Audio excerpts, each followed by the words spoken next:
Voilà cette petite vidéo pour parler d'un sujet. Je vais pas beaucoup en parler parce que j'ai pas écrit ce que je vais dire, donc je pense pas que la vidéo va être longue. Mais je sais pas si vous avez entendu parler de cette histoire atroce d'une jeune femme enceinte qui a été tuée en 2019. Euh, le... Elle aurait été tuée par le chien de son compagnon, mordu à mort. Et il y a toute une histoire où en fait, il y aurait eu des chiens de chasse qui auraient été là à ce moment. Enfin, tout n'est pas clair.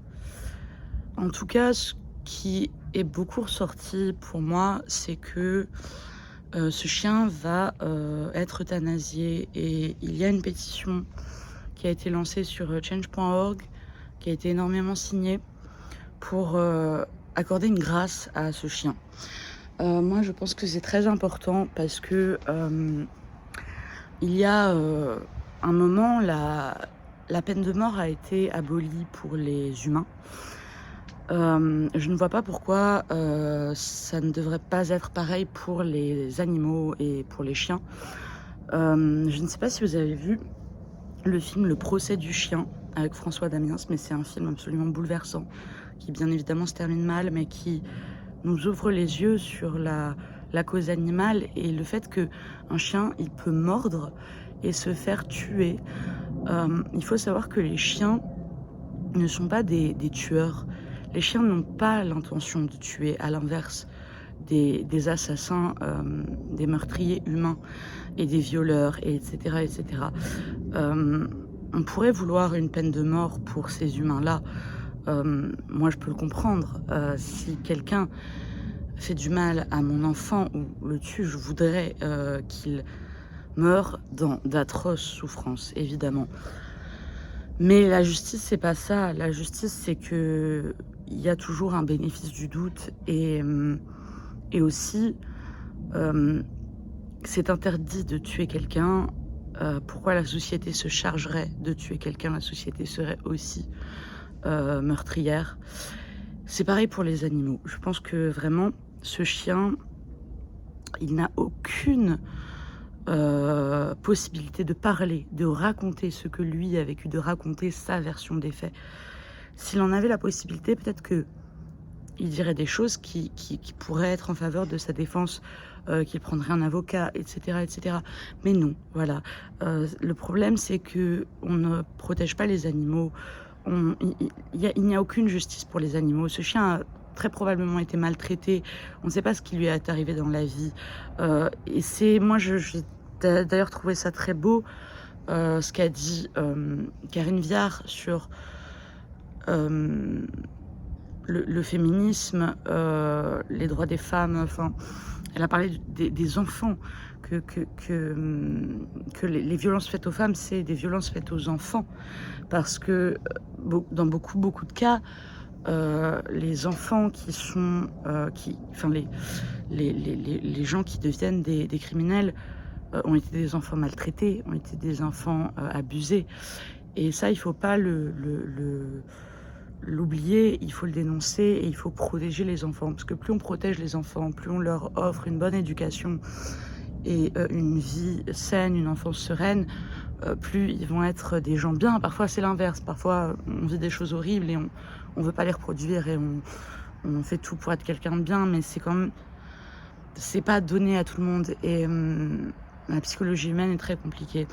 Pour les animaux c'est pareil, et vous voyez bien, les animaux quand ils tuent dans la nature, c'est pas dans l'intention de tuer, c'est parce que ils se nourrissent ou ils nourrissent leurs petits. Voilà, les animaux ne sont pas des tueurs, les chiens ne sont pas des tueurs. Et il faut absolument enlever cette euthanasie, il faut absolument l'annuler parce que ce serait inhumain, en fait, tout simplement, même si ce sont des animaux, même si c'est un chien, c'est inhumain parce que les animaux sont des êtres vivants au même titre que nous et je pense vraiment qu'il faut s'interroger là-dessus et vraiment, vraiment réfléchir. Il s'agit pas de faire adopter Curtis donc ce chien qui s'appelle Curtis, il s'agit pas de le faire adopter, de lui donner une seconde chance parce que, c'est très difficile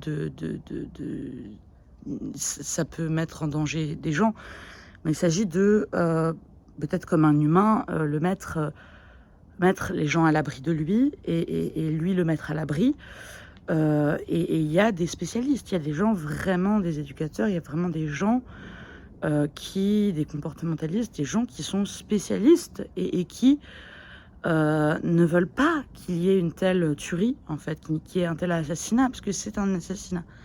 Assassiner un chien parce que il a mordu, il n'avait pas l'intention de tuer. Moi, je suis persuadée, hein, je suis persuadée, et sûrement, ce chien n'en a pas conscience. Je ne pense pas que les animaux soient dénués de conscience, comme beaucoup le pensent, mais ils n'ont pas la même conscience que nous, ça c'est évident. Ils ont conscience de souffrir, ils ont conscience... parce que s'ils n'avaient pas conscience, ils ne se manifesteraient pas dans certains cas. Moi, je sais que quand ma chienne a envie d'aller aux toilettes, d'aller faire ses besoins, elle le manifeste et donc elle a conscience que là, elle a vraiment besoin de... Donc, mais c'est pas la même conscience que nous. Ils n'ont pas une conscience de tuer. Ils n'ont pas la conscience du bien et du mal. Ils l'ont d'une certaine façon. Mais évidemment, quand ils se sentent en danger, peut-être à tort, bah, ils se défendent et peut-être de façon... Enfin voilà, c'est pas des tueurs qui tuent de sang-froid et voilà. Donc il faut vraiment y réfléchir. Salut, et j'espère bientôt, je pense que bientôt je reviendrai avec de nouvelles reprises. J'ai des chansons de jazz, des chansons que j'aime beaucoup qui sont reprises par ma première idole de quand j'étais petite, depuis que j'ai 10 ans, qui sont des chansons très belles. Et je pense que je vais les reprendre dans la semaine parce que ce sera bientôt ses 100 ans. Bisous.